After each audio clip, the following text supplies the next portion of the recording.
To see a heat map on the territory, open your territory and click on the Heat Map Radio button on the top panel. You can change the visualization of high density by clicking the hearth buttons, or switch off territory color.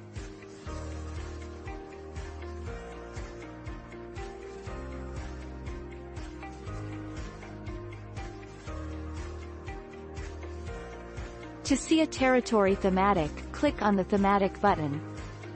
You can automatically set thematic ranges for your territory. The color of the polygons depends on the values on the thematic pop-up window. The higher rate of population value is shown darker on the map.